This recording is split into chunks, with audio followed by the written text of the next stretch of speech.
Many people who kind of play multiple roles, wear multiple hats. The same characters show up over and over again in terms of investors and board members. As we see really a lack of focus and direction for Tesla, and with this shareholder vote on June 13th, not looking too good for Elon. If I told you that you were being paid a certain amount of money in 2018, and then I called you and said, actually, you know what, we're not going to give you that money anymore, what would you do? The Wall Street Journal reporting that if he wins, Donald Trump is considering some kind of advisory role for Elon Musk. All that and more. So let's get to it.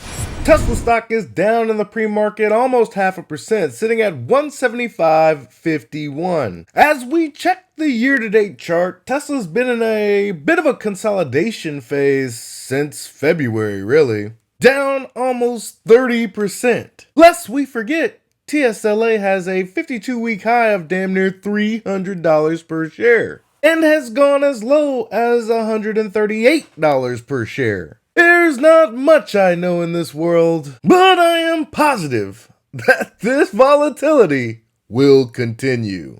How does this Elon Musk workflow, organizational chart differ from, well, what we might consider normal?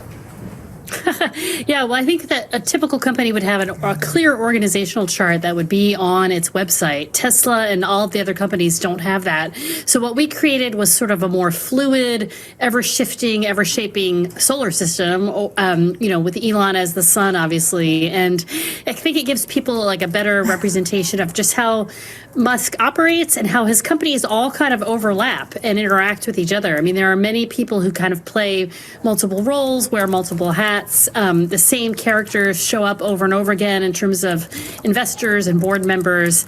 And, but this is by no means definitive, but it should give people kind of a clear sense of who's surrounding Elon and all of the constellation of the companies. Despite the lack of standard organizational flow, it really is amazing how Elon Musk surrounds himself with people he trusts and extremely talented individuals that will one day end up replacing these in the inner circle. Highly doubtful that when Elon Musk chooses to ride off into the sunset, someone will take his mantle and keep all of this together. I mean, who put this together? He's the glue. Some of these sort of critiques of Elon Musk have been around for a while, that he's distracted, that he's got too much on his plate, and I'm sure a lot of his sort of executive leadership would prefer him to be more focused. What sort of inspired Bloomberg and you to take on this project? I'm very intrigued by this graphic that we have on our screens. Sure. Well, part of it came about because Tesla is facing a very critical shareholder vote on June 13th, and they will be voting again on the pay package that shareholders first approved for Musk at Tesla in 2018. But between 2018 and now, Musk has two more companies. I mean, he bought Twitter, which he now calls X, and he started X.AI, a brand new AI company that he's raising billions of dollars for. So his influence and his empire continues to grow. I mean, the guy has a lot of ideas for companies. He used to run 2, then it was 4, now it's 6. I mean, there doesn't seem to be an end to his appetite for startups and for doing a lot of things beyond Tesla. Every time I hear them say he's distracted, he's taking too much onto his plate, we're talking about one of the world's richest men. At any given point in time, he is the richest. What drives me and what drives Elon Musk are two different things. I cannot put my limitations on a man that's willing to work his face off despite having generated as much generational wealth as one human being can. But for Elon Musk, it isn't about the money. It's about the mission. He only has companies that he's highly passionate about. Transitioning the Earth to a sustainable energy economy, making humans multiplanetary, free speech, and the ever-growing presence of AI. If you have the means and you care deeply about it, you're willing to work your face off. At least that's the case with Elon Musk. Again, I'm just a mortal man. Give me that much money and your boy's on a different beach for every day of the summer. And I would assume it would be a similar situation for any other human on the planet. But Elon Musk is built a little different. Elon Musk's been making headlines, but related to AI, not so much the cars, where a lot of the attention's been focused on a vote for the CEO's pay package. Joining us, Mr. Ross Gerber for a check-in, President and CEO at Gerber Kawasaki Wealth and Investment Management on Tesla and more. Ross, let's talk Tesla firstly, as it seems like you've become increasingly frustrated. You went over the past year from not buying Tesla to now selling some of the shares. Last time you told us you guys were winding that down. Where are you at? Well, we're still winding. You know, we've got so many shares over all these years that, you know, it's taken kind of a bit of time to unload it. But that said, you know, we've done a bunch of selling of Tesla. We're holding still a pretty decent sized position, you know, and we're whittling it down still as we see really a lack of focus and direction for Tesla.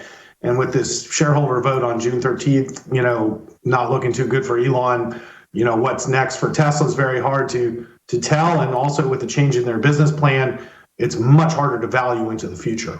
It's gotta be tough for Ross, having accumulated so much wealth from owning TSLA. But while he's whittling it down, whatever the that means, I will be gradually accumulating as many shares as I possibly can. Money managers like Ross have a tendency to associate the stock price with the company's performance. So when the stock price falls, the company must be doing piss poor, right? What do you think the impact of the vote on his pay package is? Does that have a meaningful impact on the company, on the shares? Yeah, it does in both outcomes. So if he wins the pay package, it means he's going to have to sell like $25 billion worth of Tesla stock to pay taxes. And that tax bill is going to be borne by the shareholders, the current shareholders. So that's very dilutive and expensive to think that Tesla is somehow going to raise 20-something billion very easily. You know, that will not be fun. And then if he loses, then it becomes, well, what is Elon going to do? Obviously, the bulk of his net worth is really in Tesla, and it's the only profitable business he actually runs. So without Tesla's valuation, like if Tesla goes down substantially, you know, it could put Elon's entire empire at risk. Shareholders footing the tax bill? What the does that have to do with this man earning his money? Shareholders voted for a pay package. He completed said pay package despite all odds. A judge from on high says, no, I don't think the shareholders understood what they were doing. No soup for you. Now shareholders like Ross, who voted for the pay package, now have been given an out and be like, no, let's make him work for free. Yeah, that'd be a good idea. Make him work for free. And let's just say this does get voted down by the shareholders, which would be a total slap in the face. I firmly believe that Elon isn't going anywhere. The mission is far too important. We're talking about the world's richest man at any given point in time. There is something more than money that is driving this individual. I don't know if you can comment on it yet, which is we keep talking about what's going to be the next big controversial vote, the Elon Musk pay package. You have a stake in Tesla. What do you think?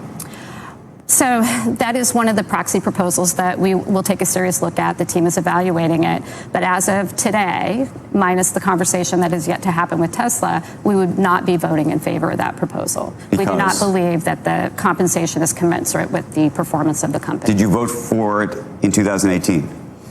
I believe we did. What? Did you hear what she just said? Look at this chart. Over the past 5 years, Tesla is up almost 1,300%. At its peak in November of 2021, it was up over 3,000%. What the are you talking about? Hold on, but do you believe you were duped in 2018? No, I believe we used the information we had available and made the best choice. Okay. So you voted for it in 2018. You feel like you made the best decision when you voted to approve the package. But now it's not worth what you voted for? Did I fall into a bizarro world or something? So here's what I find so interesting about this particular choice. 73%, I believe, of the shareholders voted in favor of it in 2018. A judge has said that shareholders were not informed properly. Right. If you talk to most shareholders, by the way, especially big shareholders, they say we were not duped. We understood completely what we were doing, and we were on board with this. Now that this opportunity has arrived on your doorstep to actually rethink this, if you will, there's a view that maybe we're not getting the value we thought we should. You thought you should get it, but he's worked, by the way, under the assumption that he was hitting the numbers right. and dealing with the contract. Mm-hmm. If I told you that you were being paid a certain amount of money in 2018, and then I called you and said, actually, you know what, we're not going to give you that money anymore, what would you do? That's a great question. You're damn right it's a good question. I would go to my board. You know, I would talk with my board. If this was truly a commitment that was made to Mr. Musk by his board, then they should follow through on that commitment. But for us, how can they follow through if they're non-binding proposals? So they could follow through. They have a choice to follow through on this proposal. So you believe that the board could still pay Elon Musk? I believe the board, minus the court issue. So I'm not factoring in the court issue on this. But for us, the reason we do the say on pay is that the company, long-term value creation of that company cannot be a spike in performance, because we've seen spikes in performance at Tesla. This is about long-term value creation. And so if the board is supportive, and again, I'm not factoring in this court issue, most of these proposals are non-binding, and the court or the board could make a decision to go ahead and pay. Regardless of what a judge says, the board isn't going to do something that the shareholders vote against. That's why it's so alarming that so many people voted for this pay package in 2018, at one point in time got over 3,000% returns, and are now like, maybe that pay package was a little exuberant. Get the f*** out of here with that nonsense. Pay that man his money. Then there's this, a potential tie-up between two guys you may have heard about, Elon Musk and Donald Trump. You heard us right.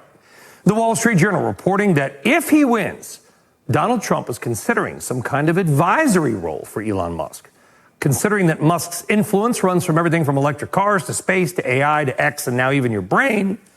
It seems like, in the immortal words of one Ron Burgundy, a pretty big deal. I served in the United States Navy on submarines from 2004 to 2014. My commanders-in-chief during that time period, George W. Bush and Barack Obama. Whoever sits in the Oval Office is who my president is. I have great reverence for our form of democracy, especially after traveling all around the globe, experiencing many different cultures and their way of life. There's not many places I'd rather be than the good old US of A. With that being said, I believe the President of the United States, whoever that is, should be reaching out to all the tech giants, Jensen Huang, Elon Musk, whoever they need to make sure our country is leading in innovation. Given Elon Musk's sphere of influence, EVs, energy, space, the President of the United States should be leaning on him quite heavily.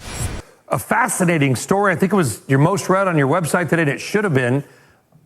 What can you tell us about what this alliance might look like? What I think is most interesting about this potential alliance is that it's not your typical billionaire backs president, presidential candidate, and then sort of expects special treatment and favorable policies once that candidate wins. It really does seem as though Musk wants to kind of support Trump, but do it in a more indirect way. And we've learned about this idea of him doing a behind the scenes kind of informal advisor position, not something that would be confirmed by Congress, and not an official named position, but just some way of him having sort of a informal input into policy decisions and influence over kind of how things are run. Something that any president should be trying to do. Sorry, there's no indication like Musk is going to leave Tesla or SpaceX and go to work at the White House. Sounds like this would be kind of like the president, if he's elected, might pick up the phone and get some advice from Musk. Exactly. There's no indication yet, that he's going to leave any of his companies. But it's hard to ignore the fact that, he's got SpaceX, which has ample government contracts. He's got electric vehicle business is highly regulated by the government. There's all kinds of issues related to tariffs, tax incentives. He certainly has a lot to gain and a lot to lose, depending on the policies of the next president. And Elon Musk, ever since he bought X, formerly known as Twitter, has faced the ire, I think, of many people in the White House, probably even the president himself. I'm not sure Musk has ever been to the White House under President Biden. Elon has been to the White House. I'm not sure if he met Joe Biden on that trip, but yeah. Given the open animosity toward Biden, I'm sure Elon didn't mind. But trust this, every administration going forward will be dealing quite heavily with Elon Musk and many of his companies. In conclusion, don't compare Elon Musk to us mere mortals. If the world's richest man wants to work as hard as he possibly can, running 6 companies and extracting the most you possibly can out of the talent surrounding him, all for the benefit of humanity, then let the man be. To Ross Gerber, Marcy Frost, and any other individuals that voted yes in 2018 but are voting no now, where the is your integrity? Pay that man his money. Elon Musk and Donald Trump to team up? Think of how easy Donald Trump would win if Elon Musk was the VP on that ticket. Oh, wait, he can't be in line for the presidency? No real fear of him leaving his companies to go run the country? Truth of the matter is, every administration should be leaning on these tech moguls, especially as we head into this new wave of innovation. With SpaceX and the transition to battery electric vehicles, Elon Musk should just be on speed dial, regardless of who sits in the Oval Office. That's all I got for you today. Be easy. Peace.